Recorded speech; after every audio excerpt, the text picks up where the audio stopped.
Sir ఎలా ఉంది sir ఉమ్మడి మేనిఫెస్టో? ఇప్పుడే రిలీజ్ చేయడం జరిగింది మేనిఫెస్టో.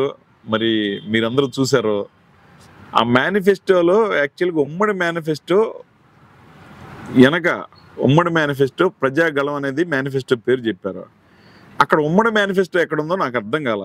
ఎందుకంటే ఆ మేనిఫెస్టో ప్రజాగళం అనే పేరు మీద రిలీజ్ చేశారు. రిలీజ్ చేసిన దాని మీద చంద్రబాబు నాయుడు ఫోటో, నెక్స్ట్ పవన్ కళ్యాణ్ గారి ఫోటో రెండే ఉన్నాయి. మరి ఎన్డీఏలో అని ఎన్డీఏ కూటమి అని చెప్పిన మూడో పార్టీ ఏమైందో తెలీదు. Okay, number 1. నెంబర్ 2, ఇంకోటి ఆ పక్కన వీళ్ళిద్దరు పక్కన ఒక ఆయన ఉన్నాడు. ఆయన ఎవరో మొత్తానికి బహుశా ఆంధ్రాలో 5 కోట్ల మందిలో దాదాపు ఒక 50,000 మందికి కూడా తెలుసో లేదో తెలీదు. ఆయన సింగ్. ఓకే, తర్వాత ఆయన్ని మేనిఫెస్టో పట్టుకోమంటే ఆయన టచ్ చేయట్లా, డోంట్ టచ్ మీ అని చెప్పి మొత్తానికి ఉన్నాడు. పైగా ఆయన దూరంగా జరిగి ఉన్నాడు. తెలుగు అర్థం కాదు. మరి ఆయన ఎందుకు వచ్చాడో మరి వీళ్ళ మీద నమ్మకం కంప్లీట్గా ఉన్నట్టే లేదు బాడీ లాంగ్వేజ్ చూస్తుంటే. సో దాన్ని బట్టి అర్థమవుతుంది వీళ్ళ సక్సెస్ రేట్ కానీ వాట్ ఎవర్ మేనిఫెస్టో ఎలా ఉందో, వీళ్ళ మధ్య కలయిక ఎంత కరెక్ట్గా ఉందనేది మనకు క్లియర్ కట్గా అర్థమవుతుంది. చివరికి ఒకటి మాత్రం చెప్పగలను, ఈ మేనిఫెస్టో రిలీజ్ అయిన తర్వాత పువ్వు వాడిపోతుంది, గ్లాసు పగిలిపోతుంది, సైకిల్కి పంక్చర్ అవుతుంది. మూడు కలిపి మొత్తం అటర్ ఫ్లాప్ కాబోతుంది ఈ ఎలక్షన్లో. మేనిఫెస్టో ఒకటోసారి, రెండోసారి, మూడోసారి రిలీజ్ చేస్తున్నారు. ఎందుకంటున్నానంటే ఒకటోసారి సూపర్ 6 అన్నాడు, రెండోసారి సూపర్ 9 అన్నాడు. ఈరోజు మరి అందరూ కలిపి ఉమ్మడి మొత్తానికి మేనిఫెస్టో అని చెప్తా ఉన్నారు.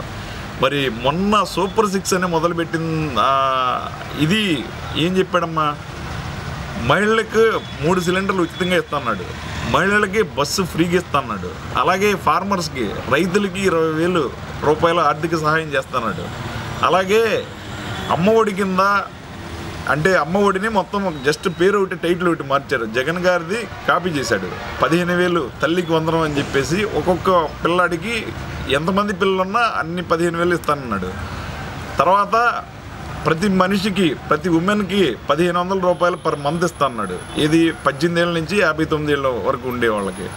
అలాగే ఇంకా మరీ ముఖ్యంగా కామెడీ అనుకోండి, లేకపోతే ఇంకేదన్నా అనుకోండి, 20 లక్షల జాబులు ఈయన క్రియేట్ చేస్తా అంట. ఒకవేళ ఈ జాబులు క్రియేట్ చేయకపోతే నిరుద్యోగులకి 3,000 భృతిస్తాడంట. ఇది నిజంగా కామెడీగా ఉన్నాయి ఏది మేనిఫెస్టో. ఎందుకు చెప్తున్నానంటే ఒక్కసారిగా మనం 2014లో వీళ్ళు ప్రతిరోజు మొత్తం మీడియాలో ఊదరగొట్టిన మాటలు మనం ఒక్కసారి గుర్తించుకోవాలి. 2014లో వీళ్ళ మేనిఫెస్టో అసలు బ్రహ్మాండంగా మోసం చేశారు. 660 హామీలు ఇచ్చారు. దానిలో ఎంత పర్సంటేజ్ పూర్తి చేశారంటే కేవలం 12% మాత్రమే పూర్తి చేశారు. దానిలో ముఖ్యంగా కొన్ని మనం ఈ సందర్భంగా గుర్తు చేసుకోవాలి. మొట్టమొదటి సంతకం రైతు రుణమాఫీ 87,200 కోట్ల రూపాయల సంపూర్ణమైన రుణమాఫీ చేస్తున్నాడు. రుణమాఫీ చేశాడా? లేదు. అరే మొదటి సంతకంకే విలువ లేదు ఆయనకి. తర్వాత ఇంకా నెక్స్ట్ ఏమన్నాడు, డ్వాక్రా మహిళలకి సంపూర్ణ రుణమాఫీ అన్నాడు. అది సుమారుగా 14,000 కోట్లు. దాన్ని చేసిన పాపాన్ని పోలేదు. ఆ తర్వాత ఏమన్నాడు, జిల్లాకు ఒక హైటెక్ సిటీ కడతా అన్నాడు. హైటెక్ సిటీ జిల్లాకి తీసేయి. 13 జిల్లాలు, అప్పట్లో 13 జిల్లాలు కాబట్టి కనీసం ఒక్కటంటే ఒకటి కట్టాడా? అది లేదు. తర్వాత సింగపూర్ నగరాన్ని మించిన సిటీలు కడతా అన్నాడు. సింగపూర్ కాదు కదా, సింగపూర్లో ఉన్న ఒక ముర్కాలో లాంటి ఏరియా, ముర్కాలో కూడా ఇక్కడ కట్టలేదు. తర్వాత నెక్స్ట్ ఇంకా ఈయనకి లాస్ట్ టైం 2014లో మేనిఫెస్టోలో మరీ ముఖ్యమైనది, మోస్ట్ ఇంపార్టెంట్, జాబ్ కావాలంటే బాబు రావాలని చెప్పి అసలు మీకు చెవులు పగిలిపోయేట్టు, మొత్తానికి మీడియాలో దద్దరిలేట్టు, పేపర్లన్నీ మొత్తానికి చింపేసేట్టు మొత్తం అరిశారో కరిశారో మీడియాలో, సోకాల్డ్ పచ్చ మీడియా. ఏం జాబ్ వచ్చింది? ఒక్క జాబ్ అన్నా నిరుద్యోగులకి ఎవరికైనా వచ్చిందా? ఒకే ఒక్కరికి వచ్చింది. అది ఎవరికి? వాళ్ళ అబ్బాయికి, లోకేష్ బాబుకి 3 శాఖల మంత్రిగా దొడ్డిదారిని ఎమ్మెల్సీ అయ్యి 3 శాఖల మంత్రిని చేసుకున్న ఒకే ఒక్క జాబు ఈ 5 సంవత్సరాల్లో క్రియేట్ చేసి రికార్డు సృష్టించారు 2014-19 మధ్యలో. అది ఒక్క జాబ్ మాత్రం వచ్చింది, మనందరం ఒప్పుకోవాల్సిందే. తర్వాత చేనేతకి, పౌర్లూమ్ వాళ్ళకి సంపూర్ణ రుణమాఫీ అన్నారు. మరి దాని అడ్రస్సు లేదు, దాని ఊసు లేదు. ఇంకా పెద్ద కామెడీ ఏంటంటే పుట్టిన ప్రతి ఆడబిడ్డకి మహాలక్ష్మి పథకం కింద 25,000 డిపాజిట్ చేస్తున్నాడు. కనీసం ఒక్కటంటే ఒక్కటి కూడా మొత్తానికి ఒక్క అమ్మాయికి కూడా చేసిన దాఖలాలు లేవు. ఉంటే కనుక చూపించండి. తర్వాత డిఎస్సి ప్రతి నెల వివరాలు మొత్తానికి పబ్లిష్ చేస్తా అన్నాడు, అది లేదు. తర్వాత బీసీ సప్లాన్ 10,000 కోట్లతో మొత్తం పెడతా అన్నాడు, దాని ఊసు లేదు. గిరిజనులకు 2 ఎకరాల భూమి ఇస్తా అన్నాడు, అసలు ఏ గిరిజనుడికి ఇచ్చినట్టే లేడు. తర్వాత 3 సెంట్ల భూమి ఒక్కొక్కరికి పేదలకు ఇచ్చేసి దానిలో ప్రతి పేదవాడికి ఇల్లు ఇస్తానని చెప్పి ఇల్లు కట్టిస్తానని చెప్పాడు. ఒక్క ఇల్లన్న కట్టించాడా? కనీసం 1 సెంట్ అన్న భూమి ఇచ్చాడా? ఏమీ లేదు. ఇంతకీ బాబు గారి మేనిఫెస్టో ఒక్క మాటలో చెప్పాలంటే ఆయన చెప్పే మాటకి ఈయన అంతే, ఇలా కొడుకు అంతే, ఇలా దత్తపుత్రుడు అంతే. వీళ్ళు ఓడి చెప్తారో ఓడి చేస్తారో. మరీ ముఖ్యంగా మేనిఫెస్టో 2014లో వీళ్ళు పబ్లిష్ చేసిన తర్వాత కొన్ని రోజుల తర్వాత మొత్తం అక్కడ వాళ్ళ వెబ్సైట్ టీడీపీ అఫీషియల్ వెబ్సైట్లోనే తీసేశారు. వాళ్ళు మేనిఫెస్టోకి ఇచ్చే విలువ అట్లాంటిది.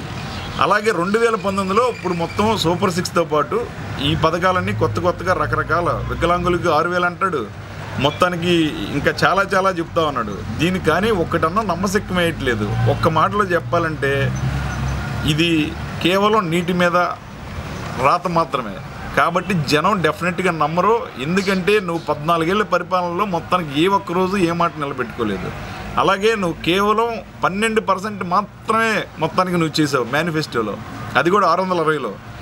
వేరాజ్ వైఎస్ జగన్మోహన్ రెడ్డి గారు మేనిఫెస్టోని ఒక పవిత్ర గ్రంథంలాగా, పవిత్రమైన భగవద్గీతలాగా చేసుకుని తర్వాత 99.4%, 99.4% పూర్తి చేశాడు. మరి బాబు గారి మేనిఫెస్టో లేకపోతే పవన్ కళ్యాణ్ మేనిఫెస్టో, కూటమి మేనిఫెస్టో కలిపి వీళ్ళంతా ఒక్కొక్కటి చూస్తున్నారు. నాకు తెలిసి బాబు గారి మేనిఫెస్టో బీజేపీకి తెలీదు, బీజేపీ మేనిఫెస్టో అలా దత్తపుత్రుడు అయిన పవన్ కళ్యాణ్కి తెలీదు, ఆయన దత్తపుత్రుడు ఆయన ఎక్కడ ఏం మాట్లాడుతున్నాడు వీళ్ళకి తెలియదు. వీళ్ళందరూ ఏమి ఆ మేనిఫెస్టో ఉందో జనాలకు ఆంధ్రప్రదేశ్ 5 కోట్ల మంది తెలియదు. కాబట్టి మేనిఫెస్టో ఒక్క మాటలో చెప్పాలంటే వేస్ట్ ఆఫ్ టైం టోటల్గా. ఇంకొక మాటలో చెప్పాలంటే వాళ్ళ మొహంలా ఉంది.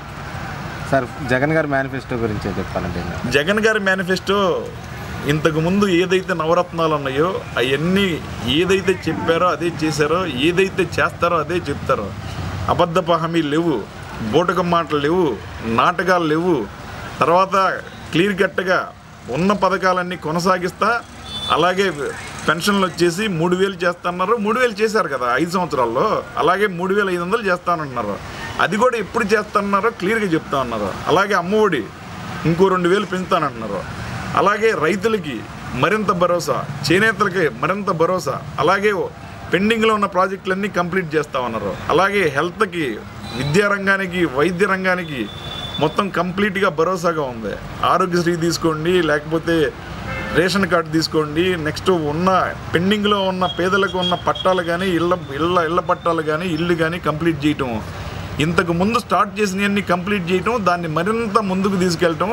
నెక్స్ట్ అభివృద్ధికి పెద్దపీట, అలాగే ఎంప్లాయ్మెంట్కి పెద్దపీట, అలాగే యువతకి ప్రతి జిల్లాలో ఒక స్కిల్ సెంటర్ ఏర్పాటు చేయబోతూ ఉన్నారు. అలాగే స్కిల్ యూనివర్సిటీ వైజాగ్లో స్టార్ట్ చేయబోతూ ఉన్నారు. సో మరి మేనిఫెస్టో చేసేదే చెప్తున్నాడు, చెప్పిందే చేస్తున్నాడు. కాబట్టి మరి జగన్మోహన్ రెడ్డి గారికి 199.4 మార్కులు వచ్చినాయి. వీళ్ళకి ఇంతకుముందు ప్రీవియస్ రికార్డు ప్రకారం 100కి 12 మార్కులు మాత్రమే వచ్చినాయి. అది ఎవరనేది మరి జనాలకి అందరికీ దీన్ని బట్టి అర్థమవుతూ ఉంది కదా. ఫైనల్గా చెప్పాలంటే చంద్రబాబు గారి పథకాల గురించి ఏం చెప్తారు, అమలు చేస్తారంటారు? చంద్రబాబు గారి పథకాలు ఏమున్నాయి మొత్తం చెప్పాలంటే, ఆయన ఎన్ని మాటలు చెప్పినా ఏం చెప్పినా, ఆయన ఏ మాట చెప్పాడో ఆయనకి గుర్తుండదు, వాళ్ళ కింద కేడర్కి గుర్తుండదు, వాళ్ళ మెయిన్ స్టార్ క్యాంపెయినర్ అయిన వాళ్ళ దత్తపుత్రుడికి గుర్తుండదు, వాళ్ళ కొడుకు గుర్తుండదు, టీడీపీ కేడర్కి అసలే గుర్తుండదు. ఎంతసేపటికి మొత్తానికి ఆయన నిజంగా యాక్చువల్గా ఆయన మీద ఆయనకు నమ్మకుంటే ఆయన ఏం చెప్పాలి? ఈ 14 ఏళ్ల పరిపాలనలో నేను ఎంత బ్రహ్మాండంగా పరిపాలించానో నా పరిపాలన మళ్ళీ తీసుకొస్తానని చెప్పాలి.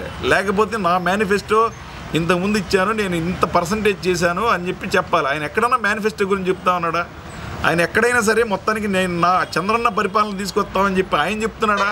లేకపోతే వాళ్ళ కొడుకు చెప్తున్నాడా? వాళ్ళ దత్తపుత్రుడు చెబుతున్నాడా? పోనీ కనీసం పార్టీ కేడర్ అన్నా చంద్రన్న పాలన మళ్ళీ వస్తుంది, చంద్రబాబు పాలన వస్తుంది, బాబు పాలన వస్తుందని ఒక్కడన్నా చెప్తున్నాడా? 5 కోట్ల మందిలో మొత్తానికి దాదాపు మరి వాళ్ళ పార్టీ వాళ్ళు 1 కోటి మంది ఉంటారు, 50 లక్షల మంది ఉంటారు, ఐఎమ్ నాట్ ష్యూర్.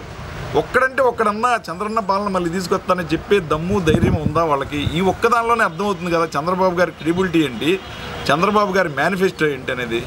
దాన్ని బట్టి మనకు అర్థమైపోతూ ఉంది. చివరిగా ఒక్క మాటలో చెప్పాలంటే ఈ సూపర్ 6 కానీ సూపర్ 9 కానీ ఈరోజు రిలీజ్ చేసిన మేనిఫెస్టో కానీ ఒకే ఒక్క మాటలో చెప్పాలంటే చంద్రబాబు గారి మొహంలా ఉందని మాత్రం ఖచ్చితంగా చెప్పగలం.